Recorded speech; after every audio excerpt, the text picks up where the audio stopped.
ਸਤਨਾਮ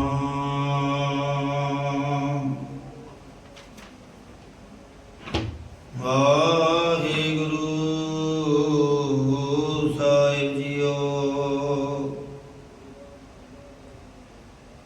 ਗਿਆਨ ਧਿਆਨ ਕਿਛ ਕਰਮ ਨ ਜਾਣਾ, ਸਾਰ ਨ ਜਾਣਾ ਤੇਰੀ। ਸਭ ਤੇ ਵੱਡਾ ਸਤਿਗੁਰੂ ਨਾਨਕ, ਜਿਨ ਕਲ ਰਾਖੀ ਮੇਰੀ।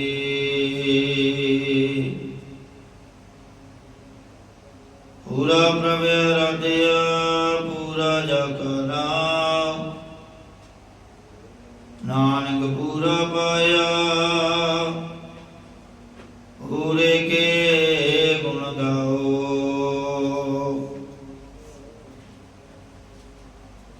ਦੌਤ ਬੰਧਨ ਅਨਕ ਵਾਰ, ਸਰਬ ਕਲਾ ਸਮਰੱਥਾ। ਡੋਲਣ ਤੇ ਰਾਖਿਓ ਪ੍ਰਭੂ, ਨਾਨਕ ਦੇ ਕਰੋ ਹੱਥ। ਡੋਲਣ ਤੇ ਰਾਖੋ ਪ੍ਰਭੂ, ਨਾਨਕ ਦੇ ਕਰ ਹੱਥ। ਜੁਗੋ ਜੁਗ ਟਲ ਵਾਲੇ ਦੋ ਜਹਾਨ ਜਗਤ ਗੁਰੂ। दसां पातशाहियां की आत्मक जो स्वरूप, बाणी के बोध कल जुग के अवतार। धन धन साहिब श्री गुरु ग्रंथ साहिब जी महाराज जी दी नेकी गोद अंदर जुड़ बैठी। गुरु रूप गुरु सवारी, गुरु प्यारी साध संगत जीओ, करो रसना नूं पवित्र। गज बज के आखो जी वाहिगुरू जी का खालसा, वाहिगुरू जी की फतेह। सो अज कतक महीना आरंभ होंदा है। श्री गुरु अर्जन देव जी महाराज इस 12 माह की बाणी विच ब्रह्मोपदेश कतक के महीने द्वारा बख्शते हैं। 12 महीनों विच कतक के पौधे 2 महीनों नूं ब्राह्मण दे भरमजाल ने अपने काबू किया होया सी। लोकां विच जिथे होर अनेक किस्म के भरम पाए हुए सन कि चंगे माड़े दिन, चंगियां माड़ियां थितां, चंगे माड़े बनस्पति दे पौधे अते होर अनेकां किस्म दीयां वस्तुआं नूं चंगियां माड़ियां आखिया। उत्थे कतक ते पौ इन्हां 2 महीनों नूं भी माड़ा मन्निया गया। इन्हां महीनों विच जे किसी दे घरे कोई बच्चा जन्म लैंदा तां उसनूं भी बहुत माड़ा समझिया जांदा सी। इस भरम विच लोकां ने कदे भी ये विचार नहीं कीती कि जमना मरना किसी दे अपने बस नहीं। जो जोर ना जीवन, मरन जोर। इस अविद्या दी धुंध नूं मेटण वास्ते निर्गुण ब्रह्म तो सरगुण स्वरूप धारण करके संसार नूं ज्ञान का चानण बख्शिश किया। सतगुरु नानक प्रगटिया, मिति धुंध जग चानण होआ। आप नारायण कला धार जग में परवरियो। सो गरीब निवास सतगुरु जी ने जिथे उन्हां लोकां नूं गल लाया जिन्हां नूं सुधर अते नीच किया जांदा सी। जिथे मनुख जाति ते उपकार किया, उते 10 जामियां विचों 2 जामे पहला ते 10वां कर्मवार कतक ते पौ विच धारण करके इन्हां महीनों नूं माण बख्शिया।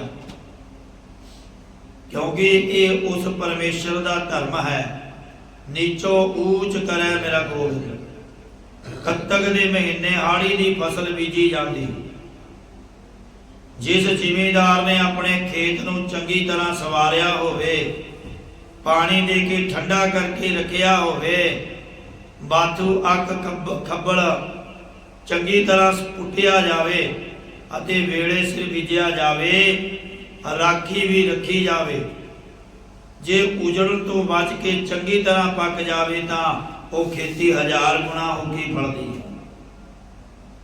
घर दा सारा दलदर चुकिया जाता है, सरकारी मामला भी भरिया जाता है, सब तरह करके तोड़ तो रहत हो जाइदा है। इसे तरह देह रूप हिरदे रूप खेत है, जिस दे विच नाम दा बीज बीजना है। पर इस देह रूप खेत विच वासना रूप बरू बारे किया जाता है कि जे इसनों पुट के झाड़ियां ते भी टंग दईए तां भी जदों इस दी रुत आउंदी है तां फिर मींह पै के हरा हो जाता।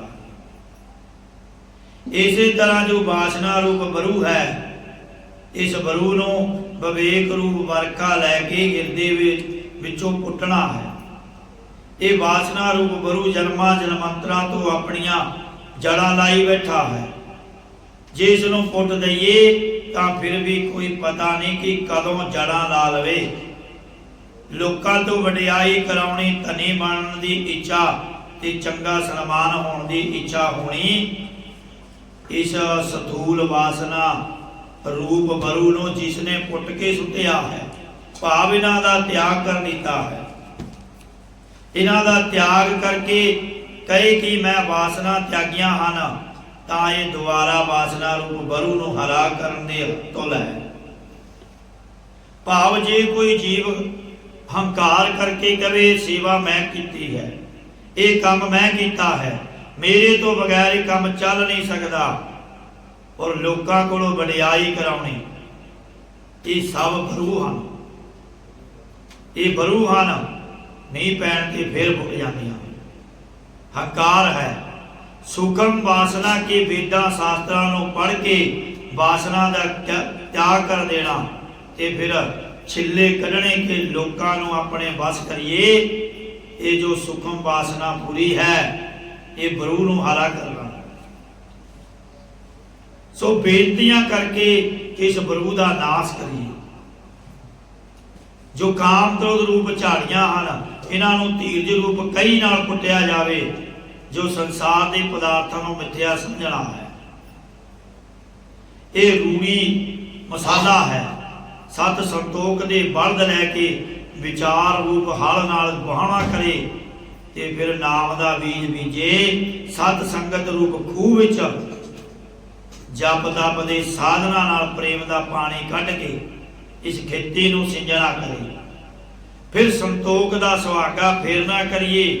गरीबी वेश रखण रूप राखा बिठाउणा है, विकारा रूप पक्षी उड़ाउणे हन।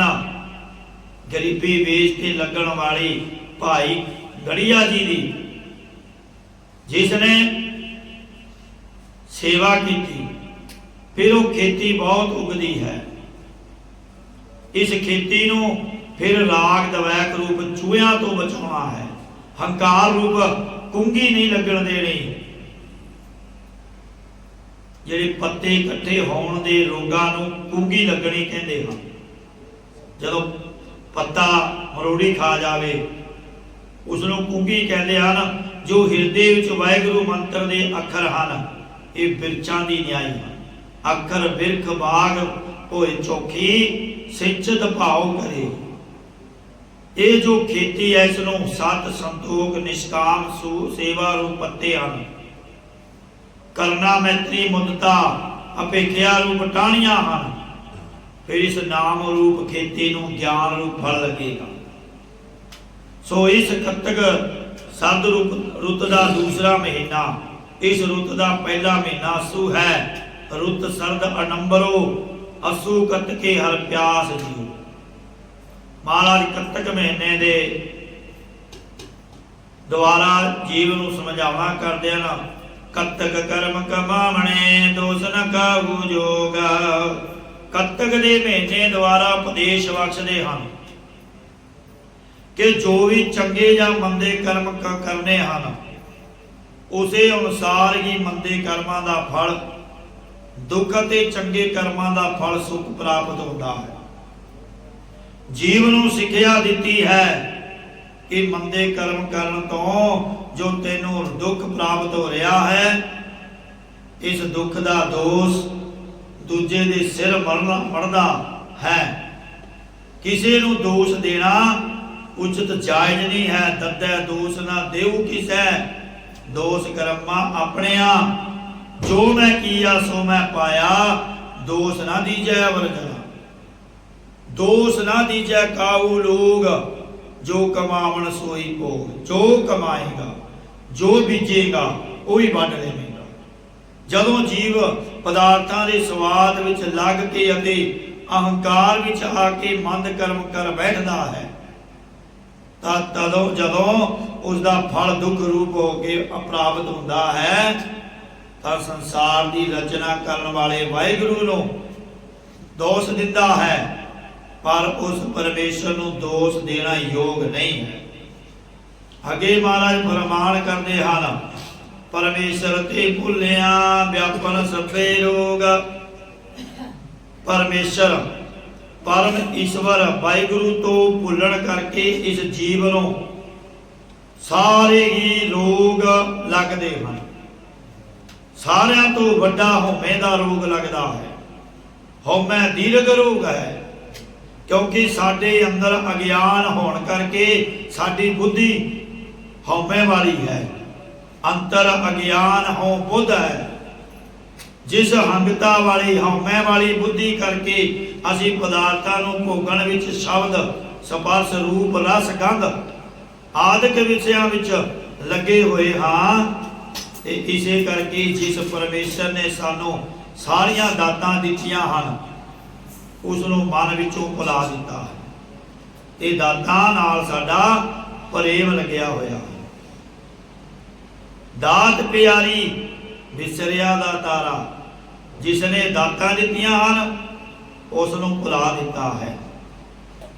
देखण को नेत्र, सुनन को करना, हस्त कमावन बासन रसना, चरण चरण को सिर कीने मेरा, मन तिस ठाकुर के पूजो पैरा। जिस परमात्मा ने सुनने दे लई कान दिते हन, देखण दे लई अखां दित्तियां हन, काम करन लई हथ दिते हन, चलण दे लई एक चरण दिते हन, पैर दिते हन, मन इस ठाकुर के पूजो पैरा। ऐसी परमेश्वर नूं पूजना करो। बेमुख होए राम के लगन जन्म विजोगा। जो जीव रमे हुए परमेश्वर तो बेमुख होए हन, भाव परमेश्वर तो मुंह फेर लिया है, उन्हां नूं जन्मां जन्मां दे विछोड़े दे दुख लगदे, भाव व्यापदे हन।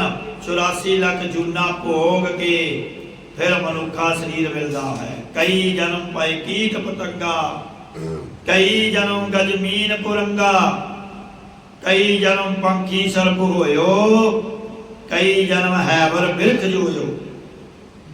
मिल जगदीश मिलन की वरिया, चिरंकाल ए देश जरिया।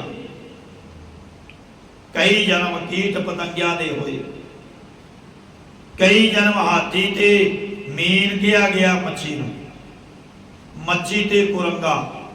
कई जन्म पंछियां दे होए, कई जन्म बिरखां दे, हैवर दे, पर्वतां दे होए। पर जिहड़ा ये मनुखा जन्म मिल जगदीश मनन की वरिया, चिरंकाल ए देश जरिया। तेरा जिहड़ा मनुखा सिद्ध जी तैनूं मिलिया है, उस परमात्मा नूं सिमर। भई परापत मानुख देवरिया, गोविंद मिलन की ए तेरी वरिया, ए तेरी वारी। ये तेरा जिहड़ा मनुखा जन्म है, वो परमात्मा नूं मिलन दे लई प्राप्त होया है। खिन मैं कोणे होए गए, जितने माया भोगा। जितने भी माया दे पदार्थ ते संबंधी मिठे लग रहे हैं, ये सारे दे सारे ही अंत समय विच एक छिन विच दुखदाई बन जाते हैं। भाव जमां दी मार दा कारण बनते हैं। भगत फरीद जी भी फरमान करते हैं, देख फरीदा जितियां शक्कर होई विस, साईं बाजो अपने वेदन कहिए किस। कई बारी शक्कर भी गुड़ भी जीव दे लई जहर बन जाता। मिठा करके खाया कौड़ा पजिया साहब, मिठा करके खाया प्यारे, तिन तन कीता रोग। कौड़ा होए प्रतिष्ठिया प्यारे तिस्ते उपजिया सी। कई बार मिठा ज़्यादा खाने वाले को शुगर हो जाती है, फिर मिठा भी जहर बन जाता है। इसी तरह जिहड़े साख संबंधी हैं भावें वो मिठे लगते हैं, पर जदों जीव ते दुख आते हैं, पर वो जिहड़े मिठे लगन वाले जिहड़े कहते सी कि असी तेरे हाँ तू साडा है, वो भी फिर दूर दूर भजते हैं। बिच न कोई कर सकै किस थै रोवै रोज, हे जीव परलोक विच कोई भी तेरी विचोलगी नहीं कर सकदा, इसलिए किसी दे अगे जाके रोज रोना करेगा, क्योंकि गुरु तो बिना होर कोई परलोक की विचोलगी करके जमा तो नहीं छुड़ा सकता। गुरु ही दरगाह का वकील है, गुरु का कहना ही दरगाह विच चलता है। जैसा सतगुरु सुनीदा तैसो ही मैं ढीठ, विचलिया मेले प्रभु हर दरगे का वसीठ। और दरगाह दे विच भी गुरु दा ही कहना चलता है। कीता किछु ना होवे लिखिया तू संजोगा, हे जीव अपना कीता होया कुछ भी नहीं हुंदा, क्योंकि संजोग अते विजोग धुरों तो ही लिखिया होया हुंदा है। संजोगी कर्म उदो होण तो संबंधियां, संजोगी कर्म उदे होण तो संबंधियां पदार्थां दा मिलाप हुंदा है, ते विजोगी कर्म उदे होण तो विछोड़ा हुंदा है। संजोग विजोग रूप दो शक्तियां संसार दी कार नूं चला रहीआं हन। संजोग विजोग तो कार चलावे लिखे आवे भाग, पर संजोग विजोग की प्राप्ति कर्मा अनुसार लिखे हुए धुरां दे लेख अनुसार ही होती है। अथवा संसार विच रहन दा कीता होया कोई भी यत्न सफल नहीं होएगा, क्योंकि धुर तो ही परमात्मा ने संसार विच रहन दा संयोग लिखिया होया कि केड़ा जीव कितनी देर संसार विच रहेगा। सवास अते दिन सब नूं गिण के दिते हुए हैं। हर एक जीव दे सवास गिण के मिथे समय अनुसार पाए हुए हैं। ये जीव ने इन्ने सवास लेने। बड़ भागी मेरा प्रभ मिलै तां उतरै साडी होगा, पूर्वले कीते वड्डिया भागा करके सत संगत की प्राप्ति होती है, अते सत संगत द्वारा उस परमेश्वर की प्राप्ति होती है। सतगुरु की प्राप्ति होने करके जन्मा जन्मांतरां दे सब विछोड़े दूर हो जाते हैं। जदों वड्डिया भागा करके मेरा प्रभु मिल जावे तां सारे विछोड़े दूर हो जाते हैं। नानक को प्रवरा करे मेरे साहिब बंदी बोचा। सतगुरु जी फरमान करते हैं कि परमेश्वर के चरणों विच इस तरह बेनती करो कि हे भाई गुरु, मैं दास नूं नरकां विच पैण तो, माता के गर्भ विच पैण तो, 84 लाख जुन्ना विच पैण तो रखना करो, भाव बचावना करो, क्योंकि हे मेरे मालक तू बंदी खाने विचों छड़ाउण वाला है।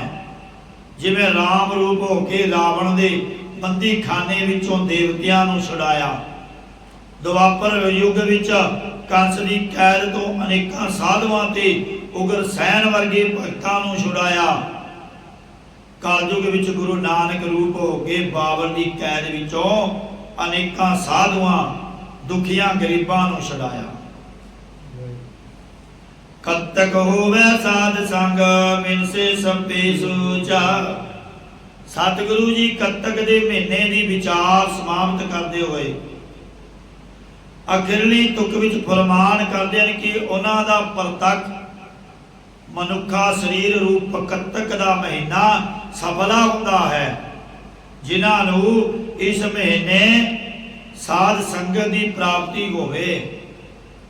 ऐसे सत संगियां दियां ਸਾਰੀਆਂ ਹੀ ਸੋਚਾਂ ਵਿਸਰ ਜਾਂਦੀਆਂ ਹਨ, ਜਿਨ੍ਹਾਂ ਨੂੰ ਇਸ ਕੱਤਕ ਦੇ ਮਹੀਨੇ ਵਿੱਚ ਸਤ ਸੰਗਤ ਪ੍ਰਾਪਤ ਹੁੰਦੀ ਹੈ।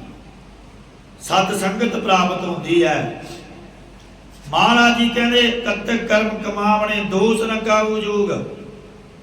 ਕੱਤਕ ਦੇ ਮਹੀਨੇ ਦੁਆਰਾ ਉਪਦੇਸ਼ ਬਖਸ਼ਦੇ ਹਨ ਕਿ ਜੋ ਵੀ ਚੰਗੇ ਜਾਂ ਮੰਦੇ ਕਰਮ ਕਰਨੇ ਹਨ, ਉਸੇ ਅਨੁਸਾਰ ਹੀ ਮੰਦੇ ਕਰਮਾਂ ਦਾ ਫਲ ਅਤੇ ਦੁੱਖ ਦੇ ਅਤੇ ਚੰਗੇ ਕਰਮਾਂ ਦਾ ਫਲ ਸੁਖ ਪ੍ਰਾਪਤ ਹੁੰਦਾ ਹੈ।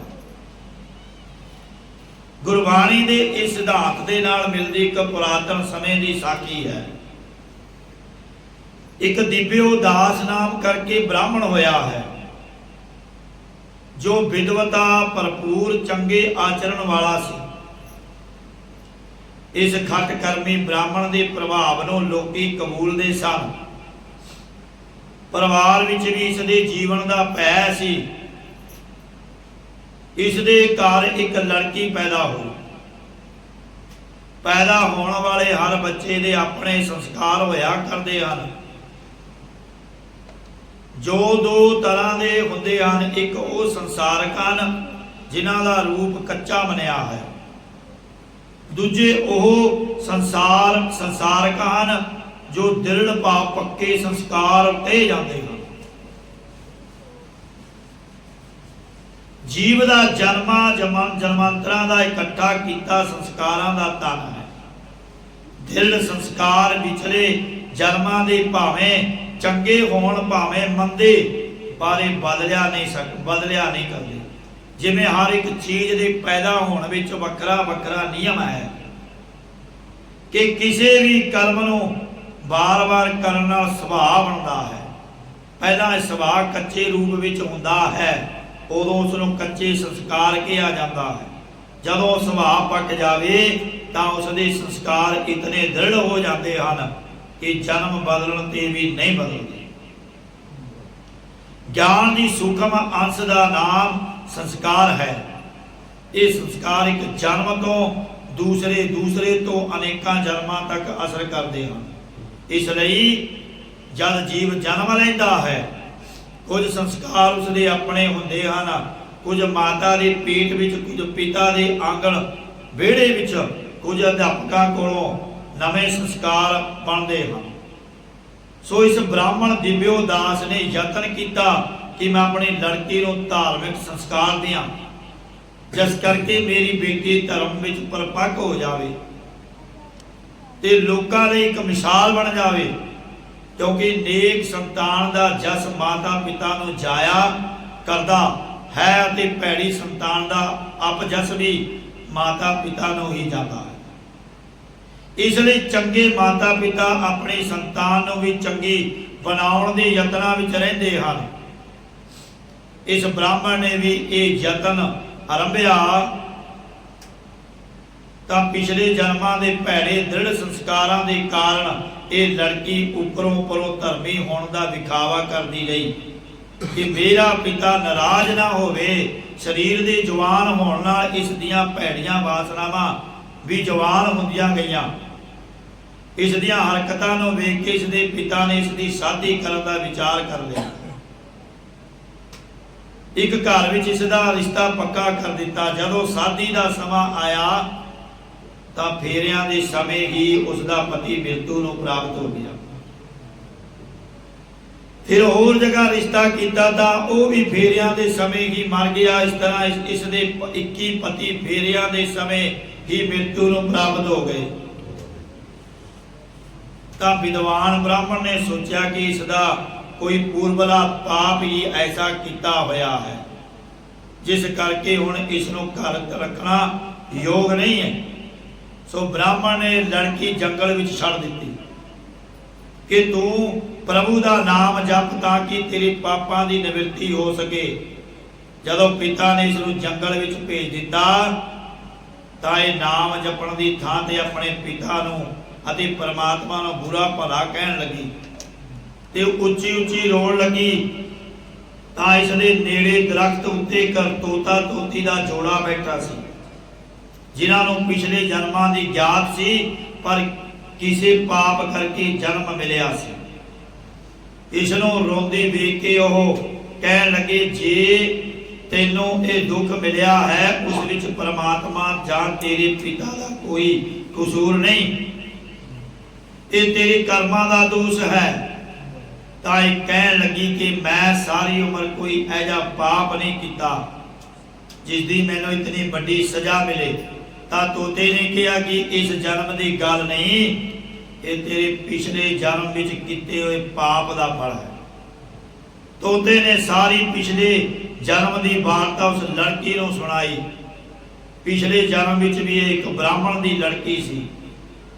जदों ये जवान हुई तो इसके पिता ने इसका ब्याह कर दिता, पर जदों इसका पिता मर गया तो यह विचारण बन गई ते पति का निरादर करके उसनों घरों कढ़ दिता ते फिर होर इस्त्रियां नूं विचारण बनाउण दे भैड़े कर्मां विच लगी हुई रही। इस भैड़े कर्म रूप अग्नि ने कईयां दे घर साड़ दिते, कई सतियां नूं अपने पतियां नालों विछोड़ दिता। जिसदा पति जो घरों कढ़िया सी, इसदा पति जो घरों कढ़िया सी एक चंगे सुभाव वाला ब्राह्मण सी। इस ते तरस करके इसनों भैड़े कर्म तो रोकण लई घर परत आया कि तू जो भैड़े कर्म करदी है इसका फल लोक परलोक बहुत पैड़ा। मैं अपने पति पत्नी के संबंध नूं मुख रख के तेरे कोल वापस आया हाँ। तेरा पिता एक धर्मी समाज विच सत्कारिया होया पुरुष सी, मेरा भी समाज विच चंगा सत्कार है।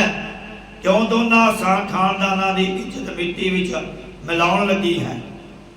मन विच कपट रख के उपरों उपरों पति नूं भरोसे विच लै लिया ते ऐसा धोखा किया कि रात नूं खाने विच जहर मिला के पति नूं मार दिता।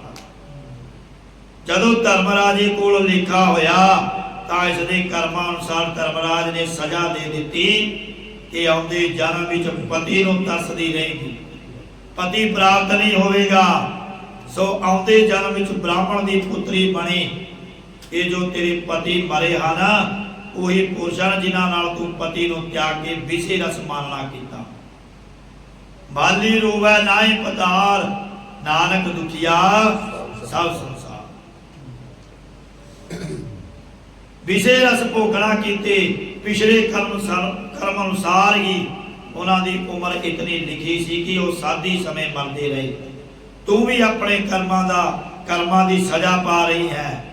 हुण किसी नूं दोष देण ते भी तेनों पति प्राप्त नहीं होगा, ते पति तो बिना इसी तरह ही रोंदी रहेगी। कत्तक दा महीना मनुख शरीर है, इस विच कोई जिहो जे कर्मा रूप शुभ सुत नूं कत्तना करदा है, भाव जिहो जा कर्म कमाउंदा उसी तरह का ही फल प्राप्त होता। धर्म शास्त्रां दे कथन अनुसार मन बाणी शरीर द्वारा की हुई क्रिया का नाम कर्म है, जो दो प्रकार का है, एक विवाहित और दूजा अविवाहित। भाव निखिध जिस कर्म नूं करन दी गुरु वेद ने आग्या दी होवे सो विहात कर्म ते जिसनों करन दी आग्या ना दी होवे सो निखिध कर्म है। सो भाई अगे विहात कर्म चार प्रकार का है। नित कर्म जो हर रोज सुते सिद्धि करी दे हैं, जिमें स्नान करना, नित काम करना, निमित्त कर्म जिसका सदा विधान ना होवे, जिसका सदा विधान ना होवे। तीजा काम्या कर्म जो किसी खास कामना नूं मुख रख के कर्म किया जाए। ते चौथा प्राचित कर्म जो पाप की निवृत्ति लई किया जाए। अगे प्राचित भी दो किस्म का है, साधारण ते असधारण। सो भाई कत्तक कर्म कमावणे दोष ना खाहू जो। कत्तक के महीने विच जो ज्यो जा बीजदा है ओ जा बढ़दा है। पर महाराज कहते जिहड़े कत्तक महीने विच साध संगत सत संगत करते हैं उन्होंने परमात्मा की प्राप्ति होती है। सो भाई इन्हें बेनतियां प्रवान करनिया ਬਾਣੀ ਦੀ ਵਿਆਖਿਆ ਕਰਦਿਆਂ ਕੱਤਕ ਮਹੀਨੇ ਦੀ ਵਿਆਖਿਆ ਕਰਦਿਆਂ ਇੱਕ ਦੀਆਂ ਅਨੇਕਾਂ ਪ੍ਰਕਾਰ ਦੀਆਂ ਭੁੱਲਾਂ ਤਰੁੱਟੀਆਂ ਹੋ ਜਾਂਦੀਆਂ। ਸਾਧ ਸੰਗਤ ਮਹਾਰਾਜ ਬਖਸ਼ਣਿਓ ਹਮ ਬਖਸ਼ ਲੈਣਾ ਜੀ। ਸੋ ਭਾਈ ਗੁਰੂ ਘਰ ਆਇਆ ਕਰੋ, ਸੇਵਾ ਕਰਿਆ ਕਰੋ, ਸਤ ਸੰਗਤ ਵਿੱਚ ਬੈਠ ਕਰਕੇ ਪਰਮਾਤਮਾ ਦਾ ਨਾਮ ਜਪਿਆ ਕਰੋ। ਐਵੇਂ ਨਾ ਪਰਮਾਤਮਾ ਨੂੰ ਦੋਸ਼ ਦਿਆ ਕਰੋ। ਜੇ ਕੋਈ ਕੰਮ ਰੁਕ ਜਾਵੇ ਪਰਮਾਤਮਾ ਨੇ ਬਹੁਤ ਮਾੜੀ ਕੀਤੀ, ਪਰ ਆਪ ਦੇ ਕਰਮ ਨਹੀਂ ਦੇਖਦੇ ਕਿ ਸਾਡੇ ਕਰਮ ਕਿਹੋ ਜਿਹੇ ਹਨ, ਅਸੀਂ ਕਿਹੋ ਜਿਹੇ ਕਰਮ ਕੀਤੇ ਹਨ। ਇਹ ਹੰਕਾਰ ਮਨੁੱਖ ਨੂੰ ਨਰਕਾਂ ਦੇ ਵੱਲ ਲੈ ਜਾਂਦਾ ਹੈ। ਹੰਕਾਰ ਦੇ ਵਸ ਹੋ ਕਰਕੇ ਕੋਈ ਇਹ ਜਿਹੀ ਗੱਲ ਨਾ ਕਰੋ ਕਿ ਇਹ ਕੰਮ ਮੈਂ ਕੀਤਾ, ਇਹ ਕੰਮ ਮੈਂ ਕਰ ਸਕਦਾ ਸੀ, ਮੇਰੇ ਤੋਂ ਬਗੈਰ ਇਹ ਕੰਮ ਨਹੀਂ ਹੋ ਸਕਦਾ। ਇਹ ਸਾਰੀਆਂ ਹੰਕਾਰ ਵਾਲੀਆਂ ਗੱਲਾਂ ਹਨ। ਸੋ ਹੰਕਾਰ ਕਰਨ ਤੋਂ ਬਚੋ, ਕ੍ਰੋਧ ਤੋਂ ਬਚੋ, ਸਤ ਸੰਗਤ ਵਿੱਚ ਆਇਆ ਕਰੋ, ਸੇਵਾ ਕਰਿਆ ਕਰੋ, ਸਿਮਰਨ ਕਰਿਆ ਕਰੋ। ਸ਼ਲੋਕ ਪਵਨ ਗੁਰੂ ਬਾਣੀ ਪਿਤਾ ਮਾਤਾ ਦਰਤ ਮਾਤ ਦਿਵਸ ਰਾਤ ਦੁਇਦਾਈ ਦਾਇਆ ਕਿਰਲੇ ਸਗਲ ਜਗਤ ਜਗ ਆਇਆ ਵਰ ਆਇਆ ਵਾਚੈ ਧਰਮ ਹਦੂਰ ਘਰ ਮੇ ਆਪੋ ਆਪਣੀ ਕੇ ਨੇੜੇ ਕੇ ਦੂਰ ਜਿਨਨੇ ਨਾਮ ਧਿਆਇਆ ਗਏ ਮਜਗਤ ਕਾਲ ਨਾਨਕ ਦੇਵ ਪਿਉ ਜੜੇ ਕੀਤੀ ਛੁਟੀ ਨਾਲ ਜਿਨਨੇ ਨਾਮ ਧਿਆਇਆ ਗਏ ਮਜਗਤ ਕਾਲ ਨਾਨਕ ਦੇਵ ਪਿਉ ਜੜੇ ਕੀਤੀ ਛੁਟੀ ਨਾਲ। ਵਾਹਿਗੁਰੂ ਜੀ ਕਾ ਖਾਲਸਾ ਵਾਹਿਗੁਰੂ ਜੀ ਕੀ ਫਤਿਹ।